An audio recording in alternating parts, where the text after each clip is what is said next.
Assalamualaikum warahmatullahi wabarakatuh. Falirabbi kullu hamdin jalla an yuhsarahu al-'adab idhabana biwujudil Mustafa al-hadi Muhammad. Hamdan li rabbin khassana bi Muhammadin wa anqadhana min dhulmatil jahli wal dayajiri. Alhamdulillahi alladhi hadana bi'abdihi al-mukhtar man da'ana ilayhi bil idni wa qad nadana labbaika ya man dallana wa hadana, labbaika ya Rasulullah, labbaika ya Habiballah, labbaika ya Sayyidi wa Habibi Muhammad bin Abdillah. Allahumma salli wa sallim wa barik wa karrim wa azim ala Sayyidina Muhammad nurika sari wa madadika al-jari wa jama'na bihi fi kulli atwarina wa ala alihi wa sahbihi ya nur, amma ba'd.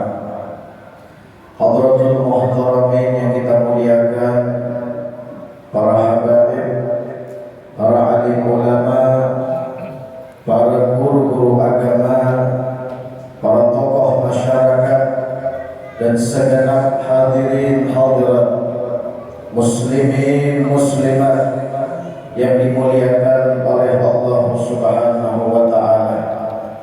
Dan juga kita muliakan segenap daripada panitia penyelenggara daripada peringatan Isra Mi'raj baginda Nabi Muhammad sallallahu alaihi wasallam, sekaligus daripada haul abah kurus sekumpul yang ke-18. Semoga semuanya dikabulkan segala hajatnya oleh Allah Subhanahu wa ta'ala, diangkat segala penyakitnya oleh Allah Subhanahu wa ta'ala, dan semoga dengan sebab perkumpulan ini Allah ampuni segala dosa-dosa kita, Allah maafkan segala kesalahan kita, dan Allah berikan untuk kita tempat di dalam syurga dekat dengan Nabi Muhammad. Amin amin ya rabbal alamin. Hadirin wal hadirat yang dimuliakan oleh Allah Subhanahu wa ta'ala, alhamdulillah kita bersyukur kepada Allah Subhanahu wa ta'ala. Pada malam ini kita berkumpul bersama-sama guna memperingati daripada suatu kejadian, daripada suatu peristiwa yang tidak pernah terjadi kepada manusia siapapun sebelum dan sesudah baginda Nabi Muhammad SAW. Suatu peristiwa yang Allah abadikan di dalam Al-Quran hingga akhirnya sampailah saat ini kita semua mengenang dan mengingat peristiwa ini, yaitu peristiwa Isra dan Mi'raj baginda Nabi Muhammad sallallahu alaihi wasallam, yang mana hadirin Al-Habib Ali bin Muhammad bin Husain Al-Habsyi, beliau mengatakan di dalam maulidnya Sintud Durar yang tadi kita baca bersama, beliau mengatakan wa minasyarafil ladzi ikhtassallahu asyrafar rasul mi'rajuhu ila hadratillah al-barri wasbil. Di antara suatu kemuliaan, keistimewaan, keagungan yang hanya Allah khususkan bagi Nabi kita Muhammad sallallahu alaihi wasallam, yaitu mi'rajuhu, di mana mi'rajnya Nabi Muhammad untuk berjumpa dengan zatnya Allah Subhanahu wa ta'ala. Sepanjang perjalanan daripada kehidupan dunia ini, hadirin, tidak ada satupun, baik itu Nabi, baik itu Rasul, bahkan malaikatul muqarrabin sekelas yang dapat melihat dan memandang zatnya Allah Subhanahu wa taala. Oleh karenanya Al-Habib Ali Al-Habsyi sendiri itu mengatakan di dalam akhir daripada fasal yang awalnya minasyarafil ladzi tadi, beliau mengatakan di akhir daripada fasal maulid itu, fahani'an lil hadratil Muhammadiyah, maka sungguh beruntung bagi Nabi Muhammad SAW. Keberuntungan apa yang didapat oleh Nabi Muhammad?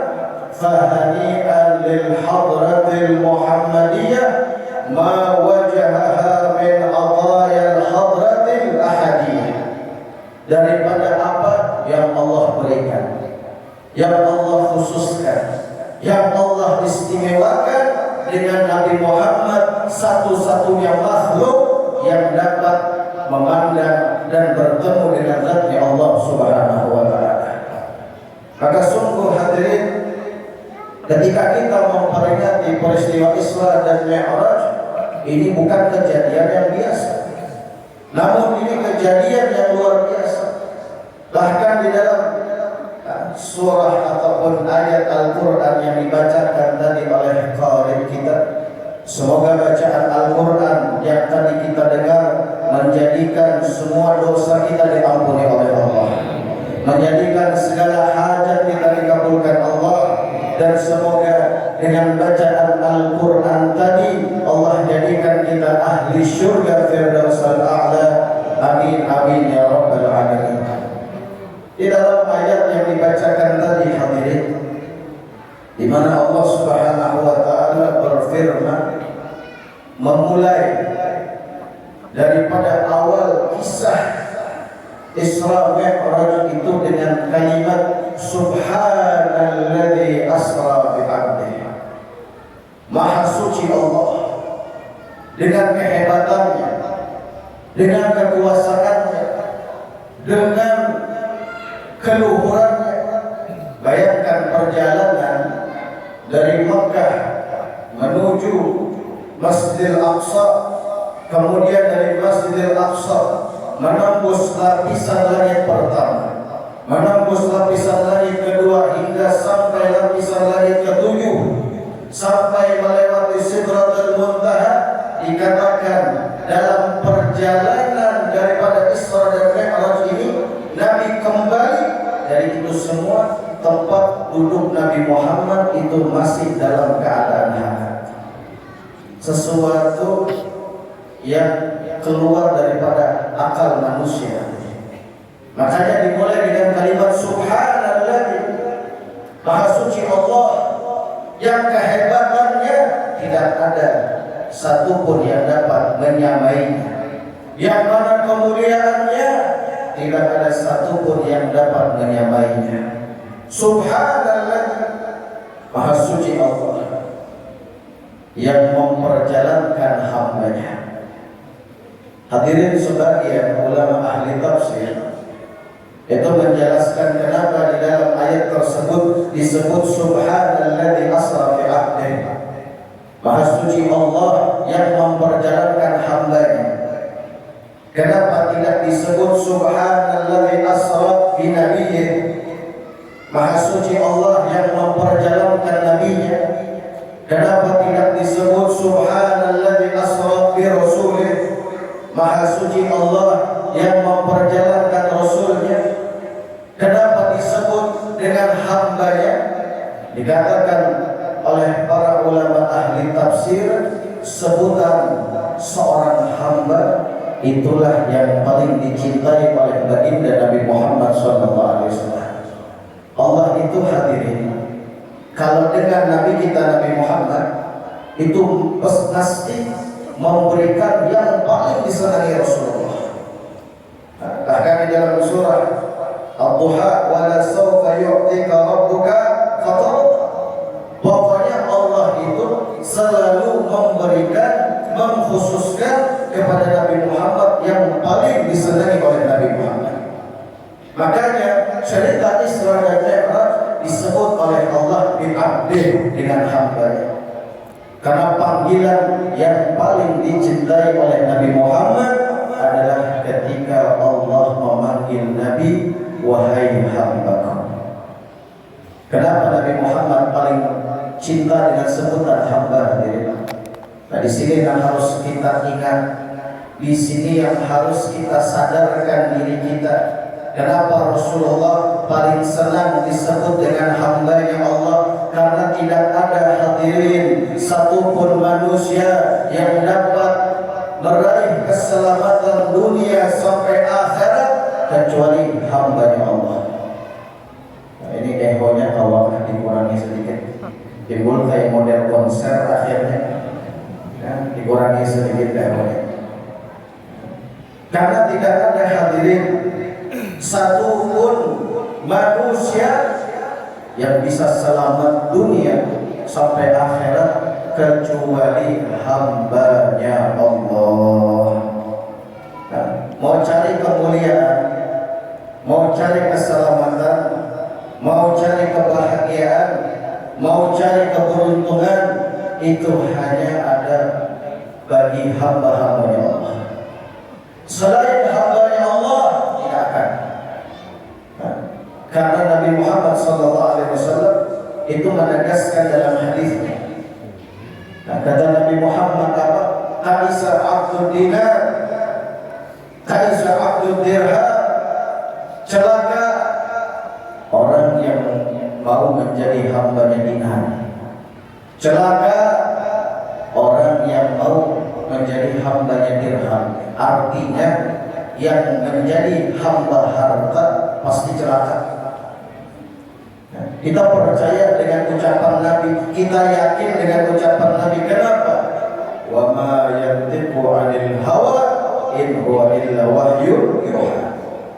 Karena apapun yang disampaikan oleh Nabi itu hadirin adalah wahyu dari Allah. Kata Nabi, celaka orang yang menjadi hamba harta, celaka orang yang menjadi hamba dunia. Lalu siapa yang mendapat keselamatan? Satu-satunya hamba Allah. Jadi kalau kita ingin mendapat keselamatan, kesuksesan, keberuntungan dunia akhirat, ada dalam hakon bahagia dunia sakit di akhirat tidak ada. Sabarataan hendak bahagia dunia akhirat, hendak senang dunia akhirat, hendak selamat dunia akhirat, maka caranya apa hadirin? Jadilah hamba Allah dengan sebenar-benarnya. Jangan mau kita menjual kemuliaan dengan menjadi hamba-Nya Allah hanya untuk dunia. Jangan mau kita tukar kemuliaan menjadi hamba Allah dengan menjadi hamba harta. Karena di dalam Al-Quran Allah Subhanahu wa Ta'ala pun memberikan kabar kepada kita, walillahil izzatu wa lirasulihi wa lil mu'minin. Nah, ini tiga yang memiliki kemuliaan. Selain itu tidak ada kemuliaan, yang ada hanya kehinaan. Makanya Sayyidina Habibullah mengatakan, siapa orang yang mencari kemuliaan selain daripada Allah, tidak akan bisa dia mendapatkan kemuliaan itu. Walillahil izzatu wa lirasulihi wa lil mu'minin, kata Allah. Kemuliaan hanya milik Allah dan Rasulnya dan orang-orang yang beriman. Makanya seandainya kita renungkan, seandainya kemuliaan itu ada pada harta, maka yang paling mulia di antara kita adalah Qarun. Sedangkan Qarun apa? Akhir hidupnya binasa, ditelan oleh bumi, dia beserta hartanya. Qarun di masa itu orang paling kaya. Kekayaannya tidak ada satupun orang yang bisa menandinginya. Saking kayanya sampai sombong, saking kayanya sampai lupa diri, ditipu dengan harta dunia. Namun lihat akhir hidupnya, Allah tenggelamkan dia, Allah lenyapkan dia dengan ditelan oleh bumi harta beserta Qarun. Makanya setiap kali kita tahu tetamu, harta benda yang berharga di dalam tanah mesti disebut dengan sebutan harta karun. Dari mana asal nama itu hadirin? Tidak disebut dengan sebutan harta karun agar setiap orang yang menemukannya ingat, inilah yang membinasakan Qarun, inilah yang mencelakakan Qarun. Tidak disebut nama Qarun kecuali dengan kebinasaan, dengan kehinaan. Maka kalau orang mau cari kemuliaan, keunggulan, keistimewaan dengan harta, akhir hidupnya tidak jauh beda dengan Qarun. Dan apabila ada orang hadirin mencari kemuliaan dengan pangkat dan kekuasaan, jika itu mendatangkan kemuliaan, maka pasti yang namanya Fir'aun adalah orang yang mulia di sisi Allah. Namun lihat apa yang didapati oleh Fir'aun, apa yang diperoleh oleh Fir'aun. Dia sombong dengan kekuasaannya, dia sombong dengan kekayaannya, saking sombongnya wani mengaku Tuhan. Ya Fir'aun kata, "Ana Rabbukumul A'la." Aku adalah Tuhan kalian yang paling tinggi. Merasa paling berduit, merasa paling berkuasa, sampai-sampai mengaku Tuhan. Namun lihat akhir hidup Fir'aun seperti apa. Makanya biar hakikat kemuliaan yang sebenarnya itu adalah ketika kita meninggalkan dunia. Makanya jangan Nabi apa? Innamal ibrah bil khawatim. Ibrah sesungguhnya pelajaran yang sebenarnya akhir hidup. Orang meninggal husnul khatimah, itulah kemuliaan yang sebenarnya. Ruhnya terlepas dari jasad dalam keadaan diridhoi Allah, itu kemuliaan yang sebenarnya. Fir'aun hidup dengan kekayaan, Fir'aun hidup dengan kekuasaan, tapi lihat akhir hidupnya. Fir'aun mengaku Tuhan, mati lemas, bersumpah dada. Mengaku Tuhan, matinya lemas. Tuhan tidak bisa mengunyuk. Mengaku Tuhan, matinya lemas. Fir'aun mati ketika dikembalikan sungai Nil yang Allah belah untuk Nabi Musa alaihissalam. Matinya lemas, mengaku Tuhan, matinya lemas. Habis itu pulang nama berisupan, ditambah apa? Fir'aun itu rumahnya parak sungai. Orang mau rumah parak sungai kada bisa berkunjung untuk memberi sumpah kada. Nah, rumah di mananya parak sungai, cuma kada bisa berkunjung. Padahal mau rumah parak sungai, apalagi orang bahari, nang kada ada isi kamar mandi, kada ada WC, setiap hari turun ke sungai, bercampur ke sungai, berkunjung di sungai, pasti sudah rumah parak sungai bisa berkunjung. Ada Fir'aun, rumah parak sungai kan bisa berkunjung, kan? Sudah mengaku Tuhan, mati lepas, kan bisa berkunjung pulang rumah parak sungai. Makanya hadirin, orang-orang yang sombong ketika hidupnya dengan hartanya, dengan kekayaannya, lihat akhir hayatnya Allah hinakan. Akhir hayatnya Allah hinakan. Fir'aun mati seperti itu. Makanya Fir'aun itu kenapa Allah abadikan sampai sekarang, jasadnya itu di Mesir ada rusak, ada hancur. Itu jasadnya Fir'aun di Mesir ada rusak, ada hancur, bukan dengan pengawet. Memang Allah yang mengabadikan. Untuk apa? Untuk jadi pelajaran. Ini akhir hidup orang yang menjadi hamba dunia, hamba harta dan hamba tahta. Ketika menolak panggilan Rasulnya dan lebih memilih panggilan hawa nafsu dan syaitannya, itulah yang didapati oleh Fir'aun. Maka kalau ingin mendapat kemuliaan hadirin, jadilah hamba Allah. Makanya Nabi Muhammad paling senang dipanggil dengan panggilan hamba Allah. Tidak ada selain itu.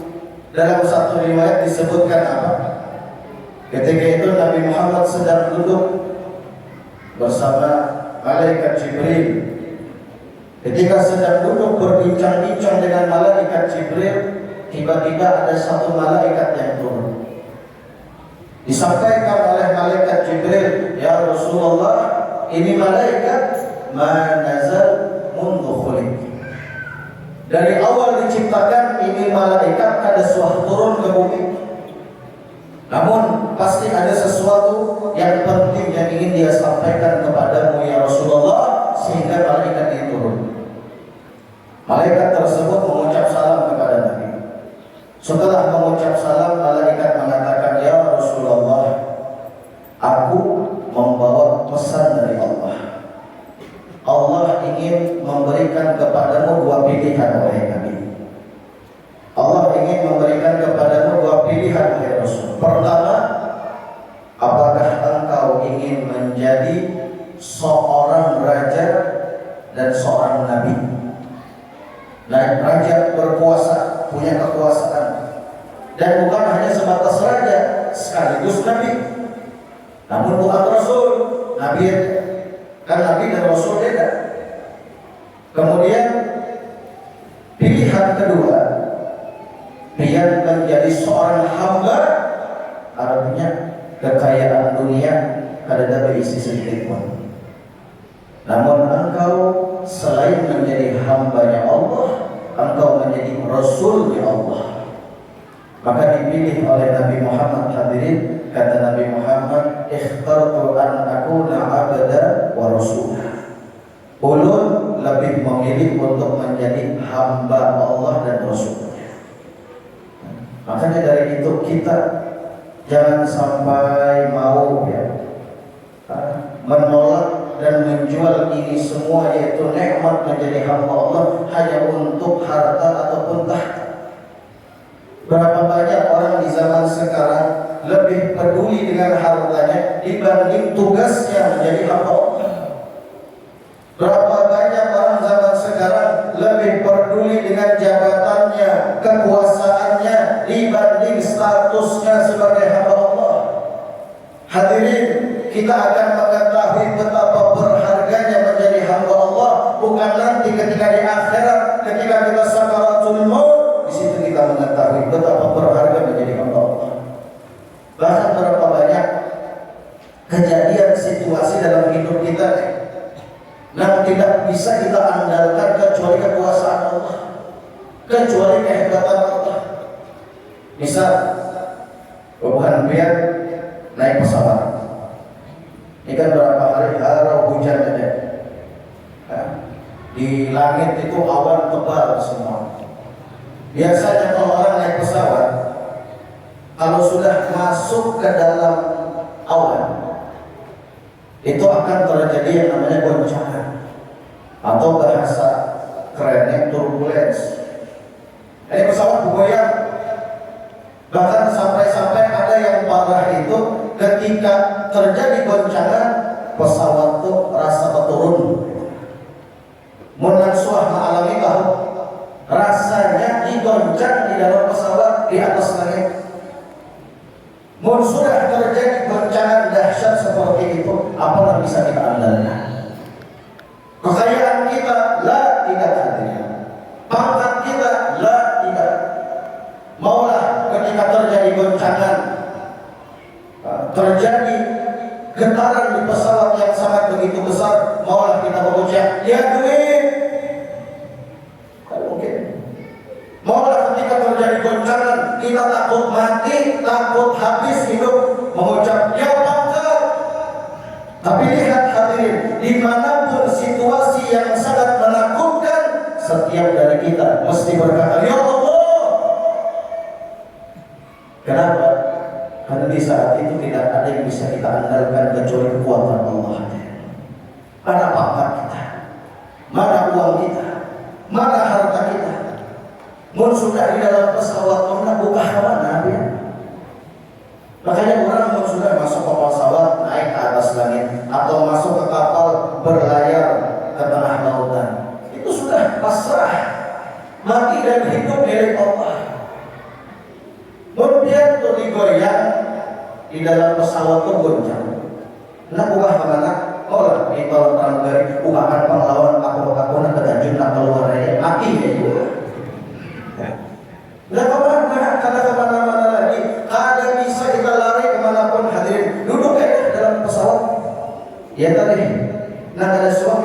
tasbih lalu dia mengikuti tasbih.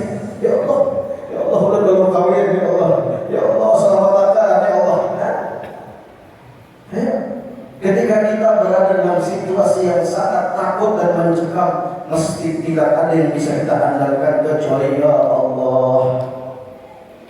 Kalau terjadi gempa bumi, tsunami, dan lain sebagainya daripada musibah, mesti kita dengar setiap orang berkata ya Allah, ya Allah, ya Allah. Namun yang perlu kita pertanyakan, di mana panggilan ya Allah itu di saat kita senang?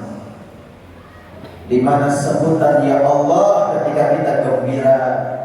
Di mana sebutan ya Allah ketika kita berada dalam keadaan aman? Jangan menjadi hamba yang ketika hanya takut baru meminta kepada Allah. Makanya Nabi Muhammad SAW memberikan wasiat kepada Sayyidina Abdullah bin Abbas. Apa kata Sayyidina Abdullah bin Abbas? Apa kata Rasulullah kepada Sayyidina Abdullah bin Abbas? Ta'arraf ilallah terbaha. Dekati, kenali Allah ketika engkau dalam keadaan aman, damai, tentram. Ketika dalam kondisi nyaman, baik dan bahagia, dekati Allah. Ya'rifka fi syiddah. Maka ketika engkau dalam kondisi yang menakutkan, mencekam, resah, Allah yang bakal menolongmu. Meskipun engkau tidak meminta kepadanya, Allah akan menolongmu. Makanya dari itu hadirin, jangan sampai kita rela seumuran hidup jadi hamba harta, seumuran hidup jadi hamba dunia. Maksudnya hamba harta dan hamba dunia apa? Lebih mementingkan urusan duit dibanding sembahyang, itu hamba dunia. Lebih mementingkan urusan dunia dibanding perintah Allah, itu hamba dunia. Kalau memang betul-betul kita hambanya Allah, maka perintah Allah berada di atas kepala kita. Nah, kalau kita memang betul-betul hambanya Allah, tidak ada yang bisa dijadikan pertama melainkan perintah Allah dan baginda Rasul sallallahu alaihi wasallam. Makanya dalam ayat subhanalladzi asra bi 'abdihi itu adalah pelajaran lesson kita. Kalau ingin gembira, bahagia dan selamat, jadilah hamba Allah sejati. Jadilah hamba Allah yang hakiki. Jangan malah mau menjadi hamba selain daripada Allah. Makanya jarulun kita tuh datang dalam kondisi yang takut di atas pesawat, digoncang, digoyang begitu. Kadang kita ini sumpah. Ada beberapa orang dalam pesawat itu, ya kalau dilihat bukan orang baik, bukan orang yang saleh, tapi subhanallah, ketika digoncang dalam pesawat, ini malah memasang headset kalau mendengar lagu, apa salahnya?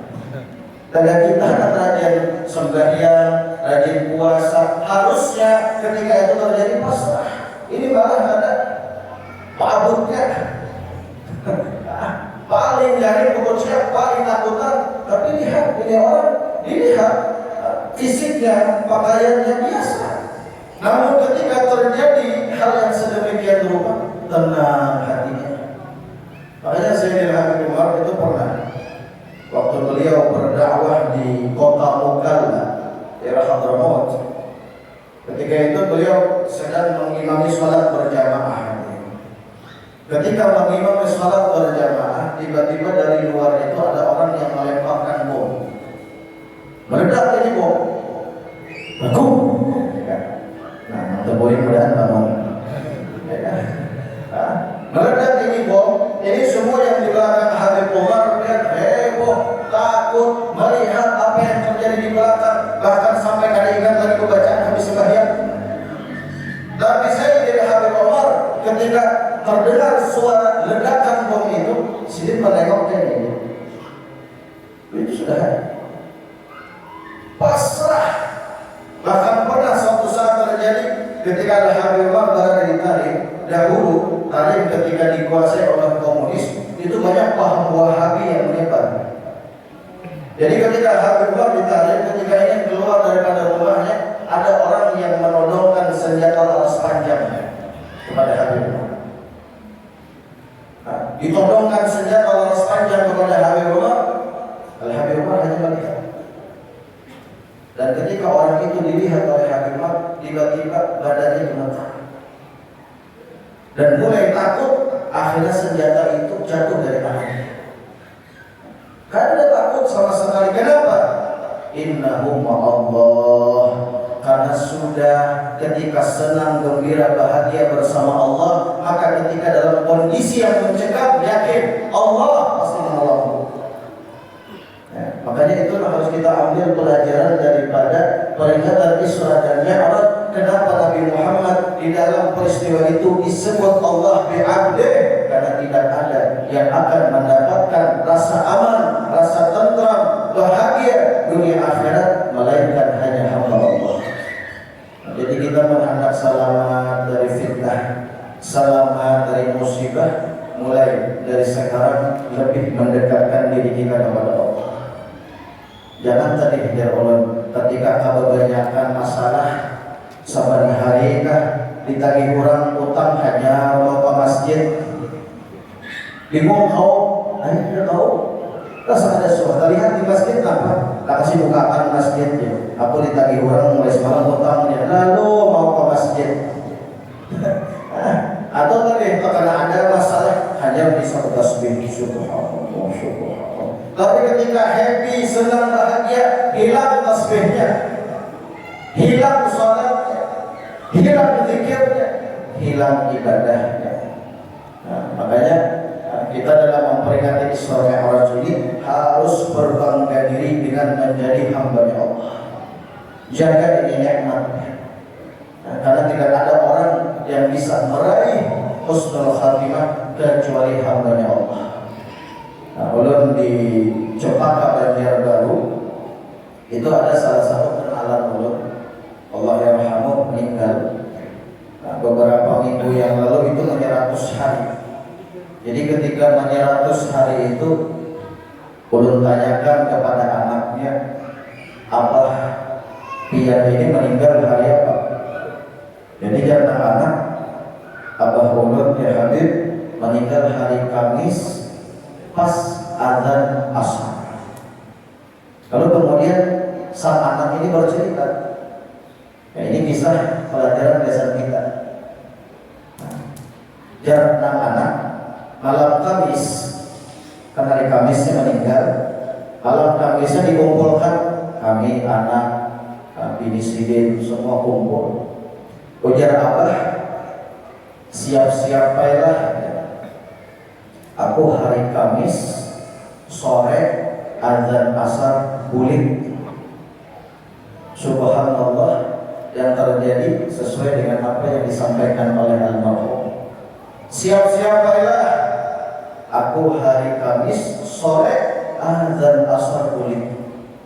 Jadi jangan anak kami ini bebek kada tapi mau mengasih pangeran itu kada mau terjadi apa-apa. Jadi jangan anak, oh biar ini sehat, baik, biar ini kada apa-apa. Tiba-tiba di hari Kamis paginya itu sang ayah berkata kepada anaknya, jangan Abah lawan anak-anak, sudahkah azan asar? Ini masih pagi, masih jam 7. Jangan Abah, sudahkah azan asar? Maka jangan anak baru lagi bahari azan asar masih jauh, masih lawas. Karena lawas di bayi jendanya, ketakut pulang Abah kami, sudahkah asar? Jangan kami baru masih lawas. Kemudian karena lawas jendanya, ketakut pulang sudahkah asar? Seakan-akan rindu hancur pertama Allah. Ketakut sudahkah asar, sudahkah asar? Akhirnya beda, kami berikan ke rumah. Tiba-tiba menelpon abahnya, jarnya, nah, kena ikam mun kesini bawakan larapan janggut kan dipangkuku. Datang ulun bebas. Ulun larapakan si janggut ulun larapakan. Ulun kan dipakan kuku sidin. lalu mengucap, orang yang hendak menghadap Allah itu harus berasih mata. Tahu, diberi kabar bahwa memang hari itu dia akan kembali kepada Allah. Maka jangan anak ketika berkumandang azan, Allahu Akbar, Allahu Akbar, kondisi ayah ulun itu dalam keadaan duduk, tiba-tiba kayak orang murid meninggal. Ini yang jarulun puncak kebahagiaan dan kemuliaan yang sebenarnya. Di saat kita meninggalkan dunia dalam keadaan husnul khatimah. Dan kita pun sekarang nih mahauli Allah terus kumpul. Sidin sudah wafat 18 tahun yang silam, namun sampai sekarang beliau diingat, beliau dikenang, beliau dicinta oleh orang banyak. Apa sebab? Karena beliau betul-betul menghambakan dirinya kepada Allah. Perhatikan setiap kali nasihat sidin, ceramah sidin, mesti jadilah hamba Allah, jangan jadi hamba dunia. Jadilah hamba Allah, jangan jadi hamba harta. Akhirnya apa? Lihat, beliau sudah wafat 18 tahun yang silam, namun sampai sekarang tidak berkurang orang-orang yang mencintai sidin. Apa sebab? Jadi hambanya Allah. Walillahil 'izzatu wa li rasulihi wa lil mu'minin. Jadi mau kita hendak dapat kemuliaan yang kada kehabisan, jadilah hamba Allah yang betul-betul beriman kepada Allah. Karena misalnya kita Syawal, mahauli siapa? Ada pelampaian. Sidin sudah berapa abad meninggal? Sudah berapa ratus tahun meninggal? Cuma sampai ini diingat, dikenang apa sebab? Karena kemuliaan yang diberikan kepadanya oleh Allah adalah kemuliaan yang abadi. Makanya kita harus mencari kemuliaan. Mungkin mulia lawan harta semata, ya tadi jadi pohon. Saat tiap kali disambat, pasti jelek-jeleknya ada dan mulia-mulianya. Namun kita hendak mulia dengan pangkat dan jabatan semata, maka sama kayak Firaun. Saat tiap kali disebut, mesti yang disebut kejelekannya. Tapi kalau kita menjadi hambanya Allah, lihatlah, tidak ada satupun para hamba Allah yang disebut namanya kecuali disebut dengan kebaikan. Oleh karena kita berharap, semoga dengan peringatan Isra Mi'raj ini dan hal akan berkumpul, Allah jaga nikmat Islam dan iman dalam hati kita. Allah jadikan kita hamba Allah, Allah jadikan kita kekasih Allah, dan Allah jadikan kita semua orang-orang yang dirahmati, dicintai, dan diampuni dosa-dosanya oleh Allah Subhanahu wa Ta'ala. Ya Rabb, kami meminta kepadamu, sebagaimana Kau jadikan kami terlahir sebagai seorang Muslim dan mukmin, dan kami hidup sekarang menjadi seorang Muslim dan mukmin, maka kami berharap, ya Rabb, jangan cabut roh kami kecuali Kau jadikan kami seorang Muslim dan mukmin. Ya Rabb, berikan kepada kami kemuliaan dunia wal akhirah, berikan kepada kami kebahagiaan dunia wal akhirah, berikan keselamatan kepada kami dunia wal akhirah. Ya Rabb, kami meminta, berkahilah kami di bulan Rajab, berkahilah kami di bulan Sya'ban, dan panjangkan umur kami sehingga kami bertemu dengan bulan Ramadan. Allahumma barik lana fi Rajab wa Sya'ban wa ballighna Ramadan. Allahumma barik lana fi Rajab wa Sya'ban wa ballighna Ramadan. Allahumma barik lana fi Rajab wa Sya'ban wa ballighna Ramadan. Wa'inna 'ala as-siyam wal qiyam wahfadna min adh-dhunubi wal atham. Ya dzal jalali wal ikram, tub 'alaina tawbatan nasuha, zakkina biha qalban wa jisman wa ruha. Wa sallallahu ala sayyidina Muhammadin wa ala alihi wa sahbihi wasallam. Subhana rabbika rabbil izzati amma yasifun, wa salamun alal mursalin, walhamdulillahi rabbil alamin. Mungkin ini saja yang bisa saya sampaikan, kurang lebihnya mohon ampun dan maaf. Dan sebelum bulan akhiri, hadirin yang dimuliakan oleh Allah Subhanahu wa Ta'ala, jangan sia-siakan hidup sehingga kita hilang kesempatan untuk bersama dengan Rasulullah. Karena semua yang hadir dari muslim, muslimah, mukmin, mukminah itu punya kesempatan untuk bisa bersama dengan Rasulullah. Jangan sampai menjadi orang-orang yang Allah abadikan dalam Al-Quran di mana Allah mengatakan wa yawma ya'udzu zalim 'ala yadihi, di mana nanti di hari kiamat, yaumil mahsyar, ada orang-orang zalim yang menggigit jarinya sebagai bentuk penyesalan. Apa penyesalan yang disesali oleh orang itu? Disampaikan oleh Allah. Yaqulu ya laitani takhadtu ma'ar rasul sabila. Penyesalan yang menjadikan mereka menggigit jarinya adalah apa? Mereka berkata, coba aja ketika hidup di dunia mengikuti jalannya Rasulullah. Karena dia tidak bisa bersama Nabi di yaumil mahsyar, karena ketika di dunia ada mau berjalan di jalan Nabi, tapi sahabat Nabi jauh dari Nabi. Akhirnya menyesal. Dan ulama ahli tafsir, dia gigit jarinya itu sampai putus, dari ujung ini sampai ke sini habis. Kemudian Allah tumbuhkan lagi, dia gigit lagi sebagai bentuk penyesalan. Kenapa? Karena kau berparak lawan Rasulullah. Rasulullah jauh di sana, sedangkan dia melihat ada orang yang sehidup dengannya di dunia, bertetangga, berkawan, cuma dia kau berparak lawan Nabi, sedangkan seorang kata kau berparak lawan Nabi. Kenapa? Tetangga kita, kawan kita itu selama hidup mau jalan di jalan Nabi, sedangkan kita acuh peduli, berpaling dari jalan Nabi. Akhirnya apa? Ada kawan terkumpul oleh Rasulullah. Makanya mudah-mudahan saudara tak dikumpulkan bersama Nabi, dunia, barzakh hingga akhirat, dan hingga masuk surga tanpa hisab. Amin amin ya rabbal alamin. Untuk tahlil kita mintakan kepada alim ulama, guru-guru yang ada untuk mengambil berkah.